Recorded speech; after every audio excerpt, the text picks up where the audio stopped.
एक डरावनी और रोमांचक कहानी जो किसी ऐसी गुड़िया के बारे में है जिसमें एक दुष्ट आत्मा का वास होता है। कहानी की शुरुआत होती है एक छोटे से शहर से जहाँ एक पुरानी और वीरान हवेली थी। इस हवेली में कई सालों से कोई नहीं रह रहा था और यह जगह लोगों के बीच डर और अंधविश्वास का प्रतीक बन गई। इसी हवेली में एक दिन कुछ पुरानी वस्तुएं बिकने के लिए रखी जाती थी, जिनमें से एक है एक सुंदर लेकिन पुरानी गुड़िया। इस गुड़िया के बारे में कहा जाता है कि यह किसी समय एक अमीर परिवार की बेटी की थी जो एक दुर्घटना में मारी गई थी। उसके बाद से यह गुड़िया उस हवेली में ही रह गई थी। कहानी में मुख्य पात्र एक परिवार है, रिया, उसके पति करण और उनकी 7 साल की बेटी आशी। रिया को हमेशा से पुरानी वस्तुओं का शौक था।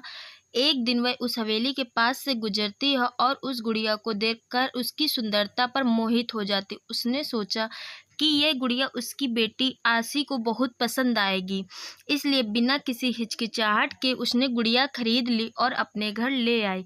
जैसे ही रिया ने गुड़िया घर में लाई, कुछ अजीब घटनाएं होने लगी। पहले पहले तो घर में छोटी छोटी आवाजें आने लगी, जैसे गुड़िया के चलने की आहट हो। आशी को भी यह गुड़िया बेहद पसंद आई और वह दिन रात उसके साथ खेलती रहती। धीरे धीरे आशी की तबीयत बिगड़ने लगी।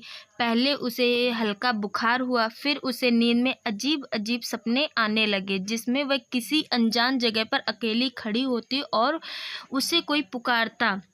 एक रात करण और रिया ने देखा कि आशी नींद में उठकर गुड़िया के साथ बातें कर रही। उन्हें यह अजीब लगा, लेकिन उन्होंने इस बच्चों की मासूमियत मानकर नजरअंदाज कर दिया। लेकिन यह अजीब व्यवहार दिन प्रतिदिन बढ़ता ही गया। आशी अब अक्सर बिना किसी कारण के चिल्लाने लगती और कहती कि वो मुझे लेने आ रही है। रिया और करण परेशान हो गए और आशी को डॉक्टर के पास ले गए। डॉक्टर ने इसे मानसिक तनाव और नींद की कमी का असर बताया। लेकिन इस बीच घर में और भी भयानक घटनाएं घटने लगी। घर की बत्तियां अपने आप जलने और बुझने लगी, सामान जगह से गायब होने लगा और गुड़िया हमेशा किसी न किसी कोने में खुद ब खुद पहुंच जाती थी। एक दिन रिया ने गुड़िया को उठाकर ध्यान से देखा। उसके चेहरे पर एक अजीब सी मुस्कान दिखाई दी, जैसे कि वह जानती थी कि वह क्या कह रही है। रिया का दिल धड़कने लगा और उसने तुरंत ही गुड़िया को फेंकने का निश्चय किया। लेकिन जब उसने गुड़िया को फेंकना चाहा तो गुड़िया अचानक उसके हाथ से चिपक गई और रिया का दिल जैसे डर से बैठ गया।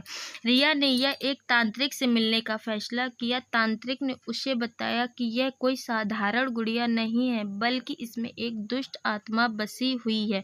वह आत्मा उस लड़की की थी जिसकी मृत्यु इस गुड़िया से जुड़ी हुई थी। तांत्रिक ने कहा कि अगर गुड़िया को तुरंत नहीं हटाया गया तो आशी की जान को खतरा हो सकता है। तांत्रिक ने रिया और करण को एक विशेष पूजा करने की सलाह दी ताकि उस आत्मा को मुक्त किया जा सके। पूजा के दौरान घर में अचानक तेज हवाएं चलने लगी, दरवाजे अपने आप खुलने बंद होने लगे और गुड़िया ने जैसे जैसे जोर जोर से हंसना शुरू कर दिया। रिया और करण ने हिम्मत नहीं हारी और तांत्रिक के कहे अनुसार पूजा जारी रखी।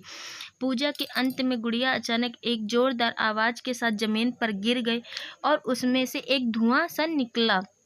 तांत्रिक ने कहा कि अब वह आत्मा मुक्त हो चुकी, लेकिन गुड़िया को हमेशा के लिए नष्ट करना होगा। तांत्रिक ने उस गुड़िया को जला दिया और इसके बाद घर में सब कुछ सामान्य होने लगा। इस घटना के बाद आशी की सेहत में